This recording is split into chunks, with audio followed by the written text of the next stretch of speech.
அஸ்ஸலாமு அலைக்கும் ரஹ்மத்துல்லாஹி வபரகாத்துஹு. அன்பார்ந்த சகோதரர்களே, சகோதரிகளே, அல்லாஹ்வின் இறைநேசர்களே, வாழ்க்கையில் நம்ம வாழக்கூடிய இந்த நாட்கள் எல்லாமே அல்லாஹ் கொடுத்த மிகப்பெரிய ஒரு நியாமத். நம்ம உறுப்புகளை கொடுத்தது ஒரு அமானத். நம்ம உறுப்புகளை பாதுகாக்கிறது, நம்ம கண்களை பாதுகாக்கிறது, நம்ம நாக்கை பாதுகாக்கிறது, நம்ம மற்ற எல்லா உறுப்புகளையும் நம்ம பாதுகாக்கிறது, இது எல்லாமே அல்லாஹ்வோட அமானத்தை அவங்க கொடுத்த விஷயத்துக்காக மட்டும் பயன்படுத்தணும்.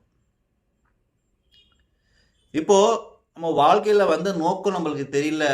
போய் தண்ணி அடிக்கலாம், ஸ்மோக் பண்ணலாம், விபச்சாரம் செய்யலாம், ஜினா செய்யலாம், எல்லாமே செஞ்சுட்டு எப்படிலாம் சம்பாதிக்கணுமோ, ஹராமான வழியில் சம்பாதிக்கணுமோ, எப்படிலாம் என்னெல்லாம் வழி இருக்குதோ, கெட்ட வழி இருக்குதோ, எல்லா வழியும் நம்ம கழிச்சிட்டு கடைசியில் 60 வயசு ஆகும்போது அல்லாஹ்ட்ட பாவ மன்னிப்பு கேட்குறோம்.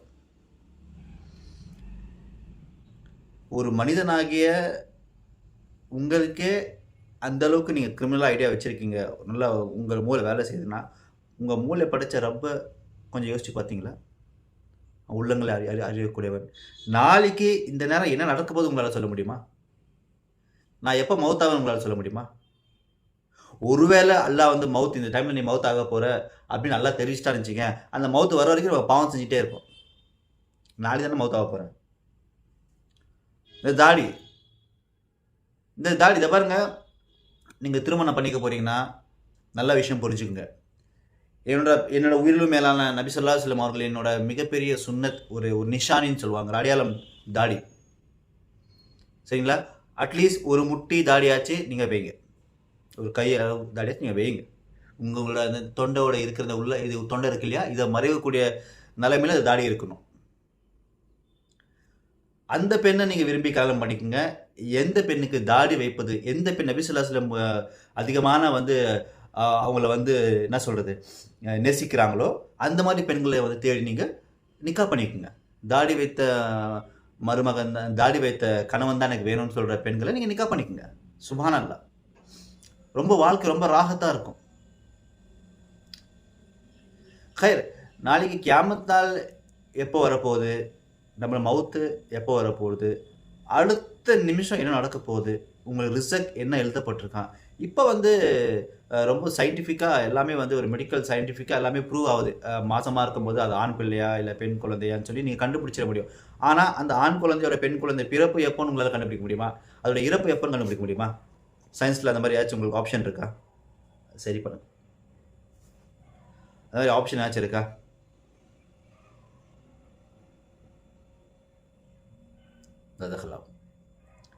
அந்த மாதிரி ஆப்ஷன் ஏதாச்சும் இருக்கா? முடியுமா உங்களால்? ஸோ மறைவானவற்றை நம்பிக்கை கொள்வது அல்லாவை. நிறைய பேர் ஒன்றும், அதாவது நம்மளுக்கு மவுத்து வரும்ன்றதே தெரியாமல் வாழ்க்கையில் நம்ம நிறைய பேர் மவுத்தை எதிர்பார்த்து கொண்டு இருக்கவங்க கூடியவன் தான் நம்ம முஸ்லீம், ஒரு மூமின் அண்ணன் மவுத்தை எதிர்பார்த்து நம்ம இஷா முடிச்சிட்டோம், நம்ம அறிவிச்சிடணும். இதுக்கு மேலே நான் நாளைக்கு என்னோட ஜனாசா கூட எதுக்கலாம்பா, எனக்கு சொல்ல முடியாது அப்படின்னு ஒரு ஏழான் கூட செஞ்ச நிறைய சஹாபாக்கள் நபி ஸல்லல்லாஹு அலைஹி வஸல்லம் அந்த வார்த்தையை சொல்லியிருக்காங்க.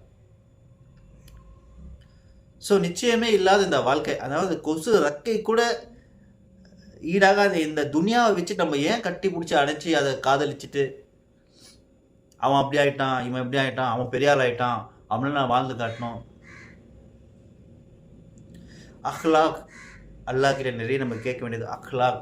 ஒரு தவறான செயலை செய்யக்கூடாது, இந்த தவறான செயலை தவிர்த்துக்கணும், இந்த செயலை செய்யலாம், இந்த விஷயத்தை நம்ம இப்படி முடிவெடுத்தால் நல்லாயிருக்கும், இந்த மாதிரி முடிவெடுத்தால் நம்மளுக்கு கெடுதலாக இருக்கும், இந்த குடும்பத்தை நம்ம இப்படி கொண்டு போகணும் அப்படின்றது ஒரு அஹ்லாக், ஒரு பிளான் எல்லாம் நம்ம கேட்கணும்.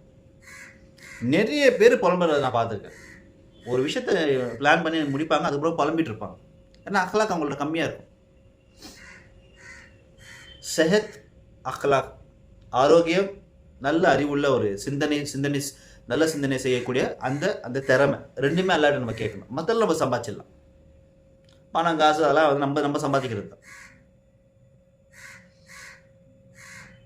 என்ன கூட ரிலேட்டிவ்ஸில் சொல்கிறாங்க, என்ன வயசாகுதுப்பா அவருக்கு? என் வயசை நான் சொல்கிறேன், எனக்கு 37 ஆகுது. என் பேர் யாருக்கும் தெரியுமான்னு தெரியாது. நான் இது வரைக்கும் வீடியோஸ் போட்டிருக்கேன், பேர் சொன்னது கிடையாது. என் பேர் ஃபாரூக். சரிங்களா? ஹையர். என்ன கணவன் தாடி வச்சுட்டு இருக்கா? இது ரொம்ப தூரத்தான ரிலேட்டிவ்ஸ், ரொம்ப க்ளோஸ் ரிலேட்டிவ்ஸ் தான், எல்லாருக்குமே தெரியும். எல்லாமே தாடி வச்சிருக்காங்க. எல்லாமே மாஷா அல்லாஹ். ரொம்ப தூரத்து ரிலேட்டிவ்ஸ்னா கணவன் தாடி வச்சுட்டு இருக்காரு. அதில் வெல்ல முடியல தெரியுது. என்ன அப்படின்னு கேட்கும்போது, அதுக்கெல்லாம் வயசு இருக்கு. எதுக்கு வயசு இருக்கு? என்ன கேரண்டி இந்த உலகத்தில்?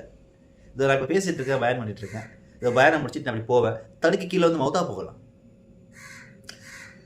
அசாபோட கபர் எல்லாம் மறைவானவற்றை ஆக்கிட்டான். அசாபோட கபர் எல்லாம் வந்து வெளிப்படையாக காமிச்சிட்டான்னு வச்சுக்கோங்களேன், எல்லாரும் அல்லாஹ்க்கு சுஜூத் வச்சிருவோம். எல்லாரும் முஸ்லீம் ஆயிரும். அதோட அசாப் நம்ம தெரிஞ்சிச்சு அப்படின்னா, இந்த தோலில் ஒரு சென்சிட்டிவ் இருக்கு இல்லையா நம்மளுக்கு. இந்த தோலில் ஒரு நெருப்பு பட்டாலோ அது வந்து பயங்கரமாக நம்மளுக்கு வலிக்கும். ஆனால் அந்த தோலை எடுத்துட்டோன்னா நீங்கள் என்னதான் அதை இது பண்ணாலும் வலிக்காது. இன்ஜெக்ஷன் போட்டு குத்தினாலும் வலிக்காது. அந்த வலி தெரியக்கூடிய அந்த தோலை அல்லாஹ் மேலே ஓட்டமாக கொடுத்துருக்கான். இதுதான் அல்லாஹ் குர்ஆன்ல சொல்கிறான், நாங்கள் வந்து நரக நெருப்பில் அவனுக்கு புதிதாக தோலை கொடுத்து கொண்டே இருப்போம், அவன் வலி உணர்வதற்காக. ஏன்னா நம்ம நரகத்தை எரியும் போது நம்ம தோலெல்லாம் எரிஞ்சிடும். அதுக்கப்புறம் நம்ம என்ன எரிஞ்சாலும் நம்மளுக்கு வலிக்காது இல்லையா? மறுபடியும் ஃப்ரெஷ்ஷான ஃப்ளஷ் எல்லாம் கொடுப்பான், தோலை கொடுப்பான்றான். உங்கள் ரிசல்ட் எழுதப்பட்டிருச்சு.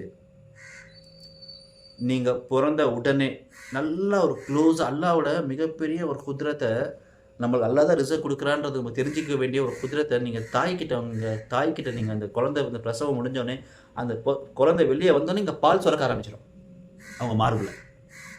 அதுக்கு முன்னாடிக்கும் பால் சுரக்காது. அந்த குழந்தைக்கு இந்த மாதம் வரைக்கும் தாய்ப்பால் வேணுன்றது அல்லாவோட மிகப்பெரிய ஒரு ரிசல்ட் இல்லையா? வாய் பேச தெரியாத அந்த அந்த அந்த நம்மளுக்கு நம்மளால் பேச முடியாது, நம்மளால் நடக்க முடியாது, நம்மளால் அது சிரிக்கக்கூட சில நேரத்தில் முடியாது, என்ன நினைக்கிறோம் எதுக்கு அழுகிறோன்னே தெரியாது இல்லையா? அந்த சமயத்தில் அவனுக்கு தேவையான அனைத்து ரிசல்ட் கொடுத்து, அதுதானே ஒரு அத்தாச்சி. இது அத்தாச்சி தானே, இது குதிரம் தானே. இதை பார்த்துட்டாச்சு நம்மளுக்கு தெரியணும் அல்லா தான் ரிசல்ட் கொடுக்குறான். வேற யாரும் ரிசல்ட் கொடுக்க முடியாது. வேற யாரும் இந்த அளவுக்கு உங்களை வந்து காதலிக்க முடியாது. அல்லாவை தவிர உங்களை 70 தாய்க்கு மேலே அன்பானவன் அவன். எத்தனை தாய்? ஒரு தாய் அல்லாவோட 100%, 1% அந்த முகபத்தை தான் வந்து நம்ம தாய்க்கு கொடுத்துருக்கான். பேலன்ஸ் 99 இருக்கு. யோசிச்சு பாருங்க, எவ்வளோ பெரிய பாசமான ஒரு இறைவன் நம்மளுக்கு இருக்கான். அவனை விட்டுட்டு நம்ம சரி செய்யலை, அவனை பண்ணணும், இவன் நம்ம அப்படி பண்ணிட்டான், நம்ம லைஃப் அப்படி ஆயிடுச்சு, நம்ம இப்படி ஆயிடுச்சு, நம்மளுக்கு சரியாக கணவன் அமையலை, கணவன் அமையலை, நீங்களா போய் கணவனை தேடி அதை பாருங்கள். எந்த ஒரு விஷயத்தையும் நீங்கள் ஹலாலாக ஆரம்பிச்சிங்கன்னா அது ஹலாலில் போய் முடியும். நீங்கள் ஆரம்பிக்கிறது ஹராமில் ஆரம்பிச்சிங்கன்னா அது ஹராமில் தான் போய் முடியும். பின்ன அல்லாஹ் உங்களுக்கு ஹராமான கணவனை வந்து ஹலாலான பண்ணி கொடுப்பானா? வேறு நீங்கள் என்ன சிந்தனையில் இருக்கீங்களோ அது சிந்தனை தான் உண்டு. முடிஞ்ச அளவுக்கு வந்து கல்யாணத்துக்கு முன்னாடி காதலிக்காதீங்க. அப்படி நீங்கள் விரும்புகிறீங்க அப்படின்னா உடனே அது நிக்கா அடுத்த ஸ்டெப் நிக்கா கொண்டு போயிடுங்க. அதை இழுத்து ஜவ்வு இழுக்கிற மாதிரி இழுத்துட்டு 1 வருஷம் 2 வருஷம் அவங்க ஒத்துக்கல, இவங்க ஒத்துக்கல, அவங்க பண்ணல, இது பண்ணலன்னு சொல்லி ரொம்ப இழுக்க வேணாம். எந்த அளவுக்கு அந்த ரிஷ்டாவை நீங்கள் ஹலால் ஆக்கணுமோ ஹலால் ஆக்கிடுங்க.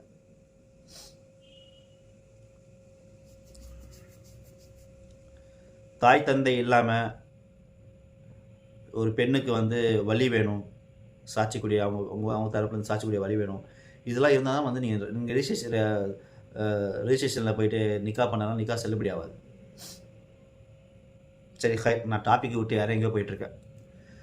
நம்ம இந்த வாழ்க்கை இந்த கண்ணு முழிக்கிற இந்த தூங்கி எழுந்திரிச்சு இந்த கண்ணு முழிக்கும் போது அல்ஹம்துலில்லாஹ்ன்ற வார்த்தையை நம்ம சொல்லணும். ஏன்னா அல்லாஹ் நம்மளுக்கு நீங்கள் இந்த நாளை கொடுத்துட்டான். இந்த ரமலானை நம்மளை கொடுத்துட்டா அடுத்த ரமலான் நம்ம இருப்போமா இல்லைன்னு தெரியாது. எத்தனையோ பேர் இருந்தாங்க போன ரமலான்ல, ஆனால் இந்த ரமலான்ல சில பேர் இல்லை. அல்லாஹ் உங்களை தேர்ந்தெடுத்து வச்சிருக்காங்க. அல்லாஹ் உங்களுக்கு வந்து வெயிட்டிங் லிஸ்ட்டில் வச்சிருக்காங்க. எப்பா நீ இப்பயா திருந்திருப்பா அப்படின்னு,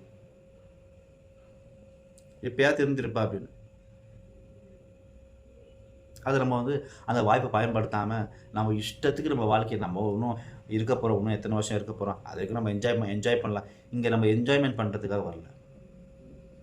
இந்த வாழ்க்கை துனியாவில் வந்து நம்ம என்ஜாய் பண்ணுறதுக்கான வாழ்க்கையே கிடையாது. என்ஜாய்மெண்ட் நம்ம ஆக்கிரத்தில் தான் நம்ம பண்ண போகிறோம். இந்த சொர்க்கத்தில் தான் நம்ம என்ஜாய்மெண்ட் பண்ண போகிறோம். இங்கே வந்து ஒரு ரொம்ப ரொம்ப ஒரு டெஸ்ட். சோதிக்கக்கூடிய அந்த துனியாவை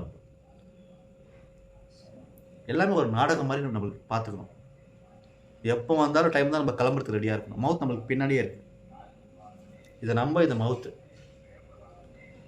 முந்தவும் முடியாது, பிந்தவும் முடியாது மவுத்தில். அந்த டைமுக்கு கரெக்டாக உங்களுக்கு மவுத்து எப்போன்னு தெரிஞ்சால் தானே உங்களுக்கு பார்த்துக்கலாம், அடுத்த வாட்டி பார்த்துக்கலாம், இன்னும் வயசு இருக்குன்னு பார்த்துக்கலாம் சொல்ல முடியும்.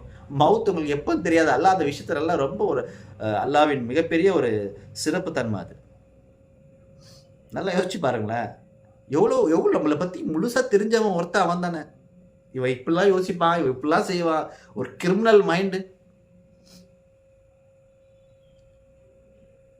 ஜட்ஜுக்கெல்லாம் அவன் தான் ஜட்ஜு. நாளைக்கு ஜட்ஜே மவுத்தாலும் அவன் அதோட மிகப்பெரிய ஜட்ஜை அவன் பார்க்கணும் இல்லையா? இந்த ரம்லானோட மாதத்தை ரொம்ப ரொம்ப பயனுள்ளதாக மாதம். இது உங்களுக்கு ரொம்ப ரொம்ப நீங்கள் ரொம்ப பாக்கியசாலி. நீங்கள் ரொம்ப கொடுத்து வச்சவங்க. இந்த ரம்லான் உங்களுக்கு அல்லாஹ் ஹயாத்தாக்கி வச்சுருக்கான். அந்த ரம்லானோட மாதத்தை தேவையில்லாமல் வீண் பேச்சுகளை தவிர்த்துருங்க. நல்லா துவா செய்யுங்க, ஜிக்கிர் செய்யுங்க, அல்லாஹ் நினைவு கூறுங்க, தஹஜ்ஜுத்லேருந்து தொழுவுங்க, அல்லாஹ்ட்ட தொழுது துவா கேளுங்க. அல்லாஹ்கிட்ட என்னென்னமோ கேட்கணுமோ எல்லாமே கேளுங்க.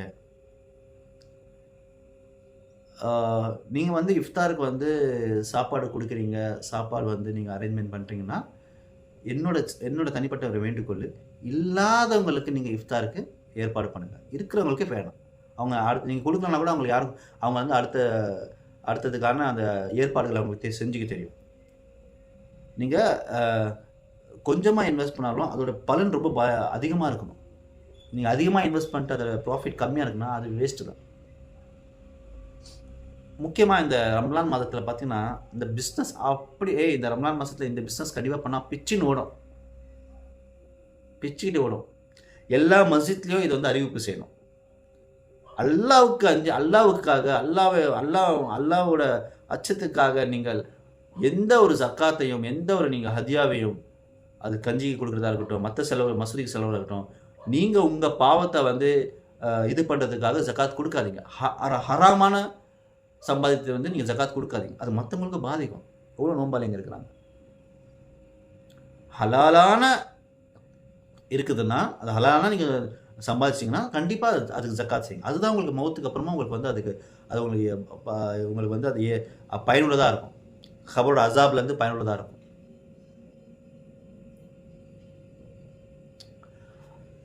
ஹைர், நான் சொன்னது உங்களுக்கு நான் சொன்ன அனைத்து விஷயங்களும் அல்லாஹ் என்னையும் உங்களையும் அதை கடைப்பிடிக்கிறதுக்கு அல்லாஹ் தௌஃபீக் செய்வானாக.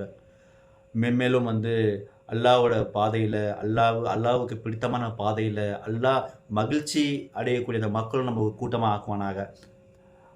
அப்புறம் அல்லாஹ் நம்ம மேலே எப்போவுமே அருளை பொழியக்கூடிய அந்த நிலைமையை நம்மளை ஆக்குவானாக.